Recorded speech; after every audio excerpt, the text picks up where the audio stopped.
Alright, today we're going to be talking about Bloodthirst support. I've been basically obsessed with this skill since they released it. I haven't built a build with it because it doesn't work very well unless you have an extremely high amount of life, and usually when you get an extremely high amount of life, it reduces the amount of damage your character can build because you always have to sacrifice damage. You always have to pick either resistances, damage, or life. And when you pick one over the other, it reduces the other. So in the past, there was a way to stack a lot of life to increase your damage, which was Righteous Fire. But they modified Righteous Fire a little bit so that Righteous Fire increases damage more from things like added fire damage.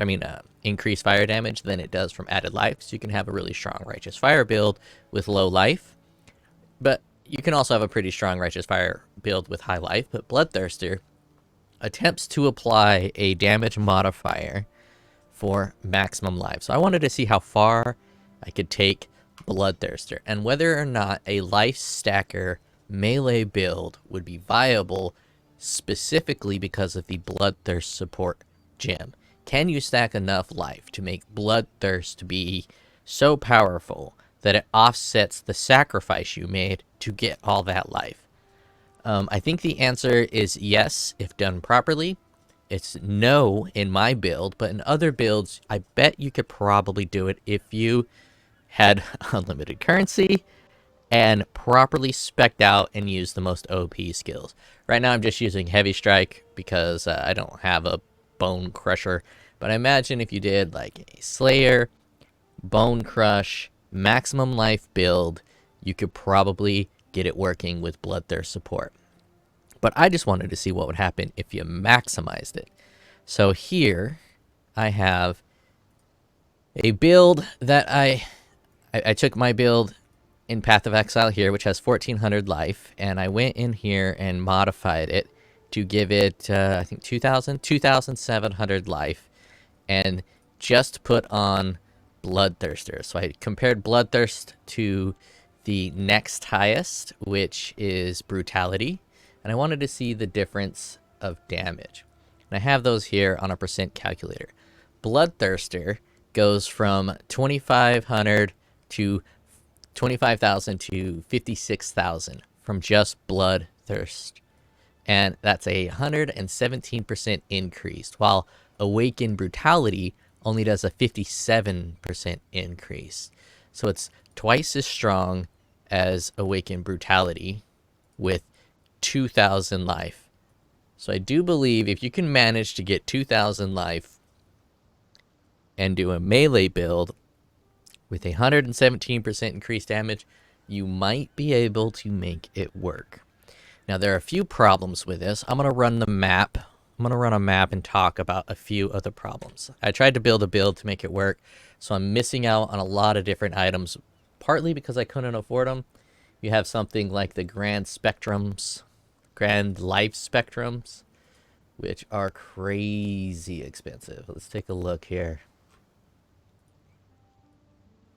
These are 15 divine a pop, and you would need 3. So in order to get 3 jewels that give you 15% life, you would need to spend 45 divines.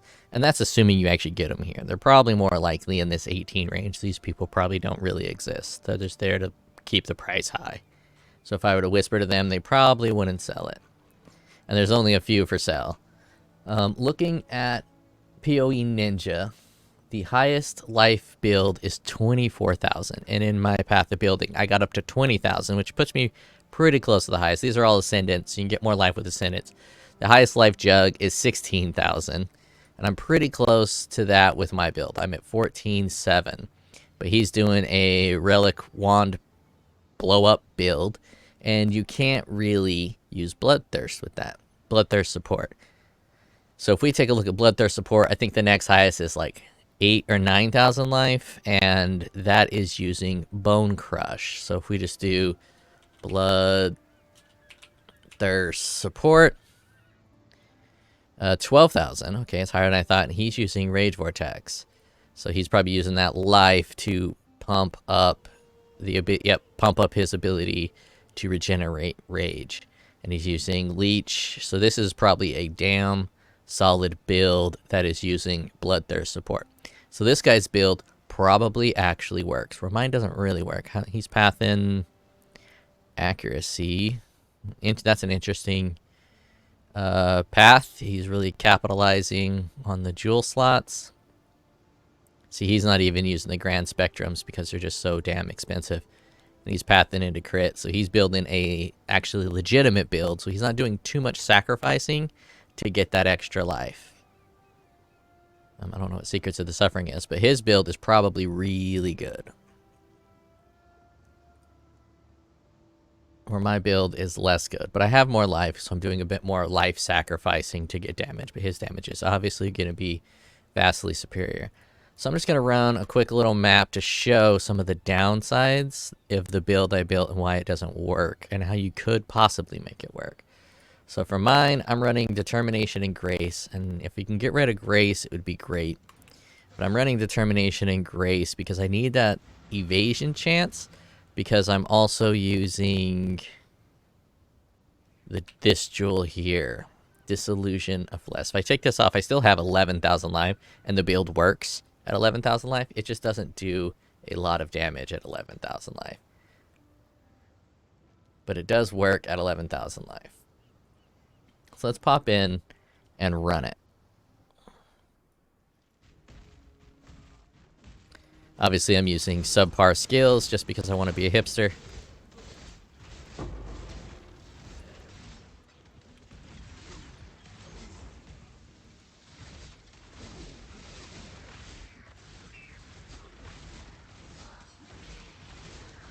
It's pretty tanky, but if I get into some trouble, you'll see my total life diminishing rather quickly, and eventually to get to the point where it turns off all my auras and it gets super annoying.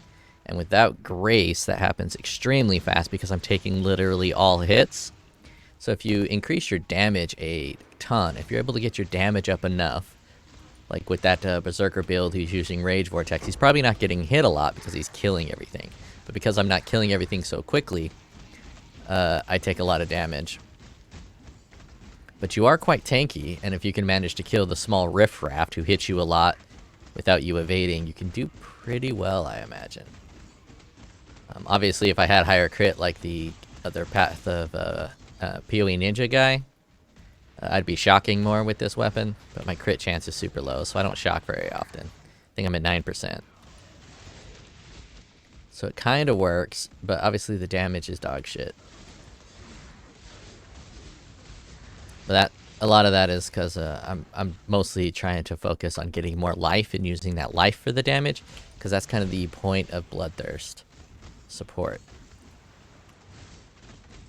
But fighting this boss, he should wreck me pretty good. See those balls hitting me? And since I can't evade any of them, eventually it will drop my auras. If the instinct to make myself survive is high. So let's just kind of stand here and let him fuck me up a little bit.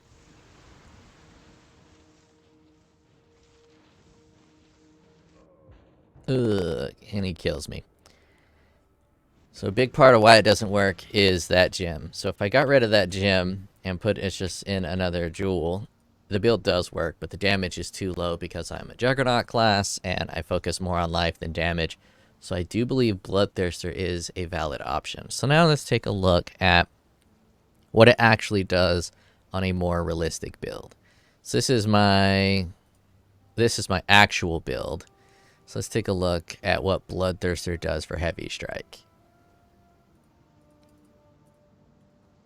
And let's recalculate this. So again, that was... Actually, let's open up new tabs. Percent calculator. I use percent calculator because it doesn't give you an exact value with the quality. So when you go like this and you select your jewel, it'll say average damage 61.5%, but you could put that on there, and then when you increase the quality, it's actually a little bit higher than that. So Heavy Strike to Bloodthirst. Oh, I forgot to get the initial value. So we have 76276. Let's copy this and move it over. And so when we add Bloodthirst, support, Tribink, and then we get it to level 20. We are looking at, on a more realistic build, 1, 2, 6, 6, 4, 9.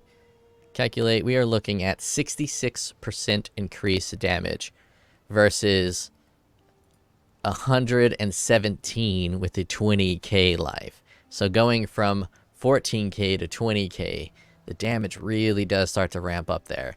And I'm not 100% sure how the damage stacks. I don't know if it's a flat damage or it's a range. It gives you like 100 to 200, or if it's just 200.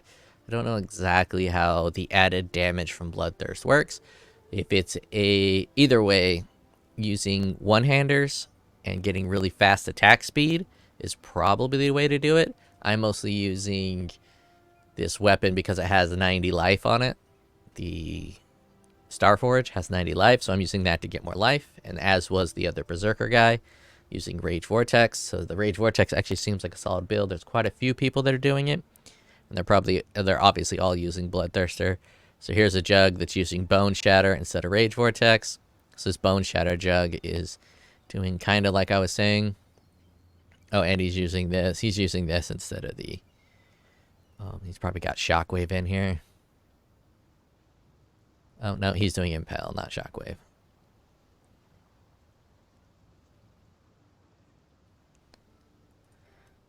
But anyways, and then let's do the next Awaken Brutality. I don't do multi-strike because multi-strike's math is a little weird. Percent increase. 1, 1, 2, 5, 9, 6. Calculate. So the difference between Bloodthirst support and Awaken Brutality is a little over 15%.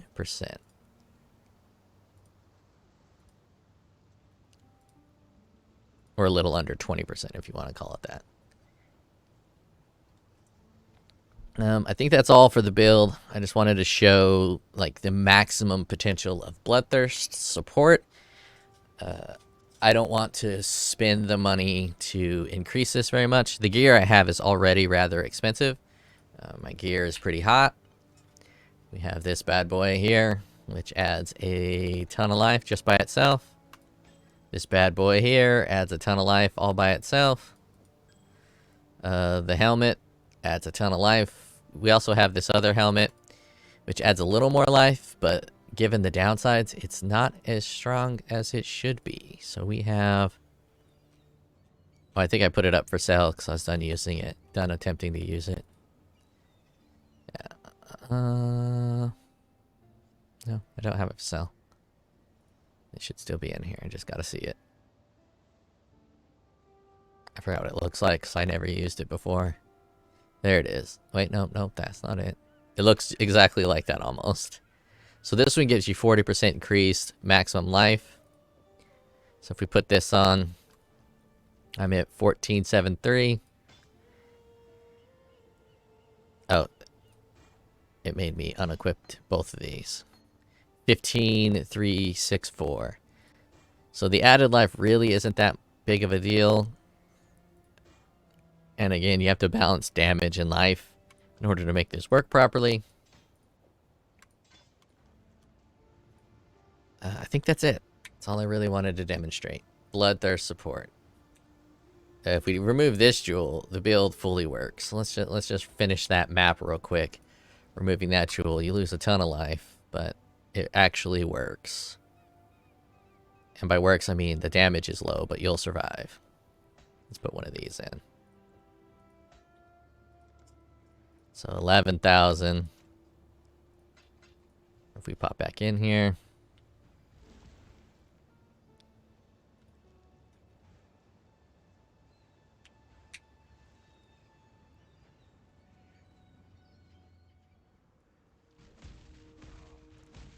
But at 11,000, the damage between the difference between Awakened Brutality and Bloodthirst is much smaller.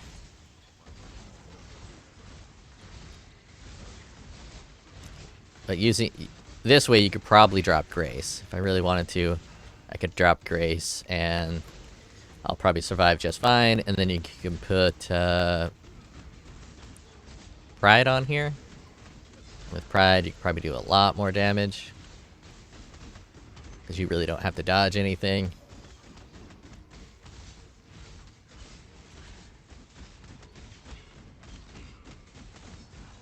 As you can see, damage very low. Especially when the Jacknut keeps spawning other minions to take away from your heavy strike. Killed the Jacknut.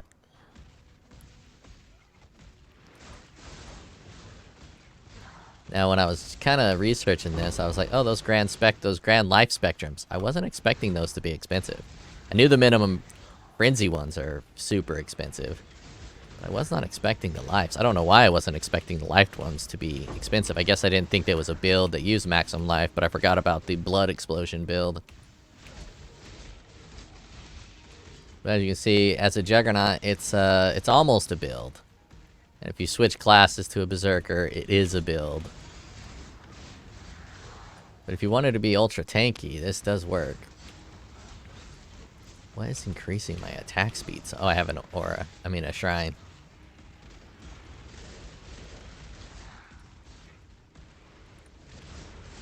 So if you just want to be ultra tanky and ultra thick, this is an ultra tanky, ultra thick build. I would not want to fight bosses with it. It would take forever. In fact, let's fight a mid boss, and just to see how long it would take.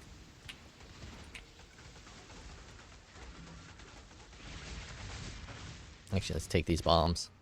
And you can take bombs just fine. You want to be God and invulnerable to damage, this build will do that. But you need to up your damage numbers. You need to get them numbers up. Those are rookie numbers. It is in stuff. Mid-boss. I love this mid-boss just to test out damage, because he's a dog shit boss, and it doesn't matter if you finish him. I don't think he gives you anything good, and he has no point, and it's a terrible fight. Super annoying, and it's just dog shit. So let's see the actual damage here, without pride.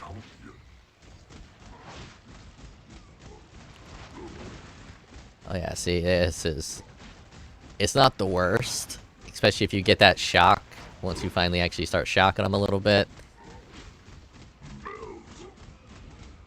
But it's also not the best.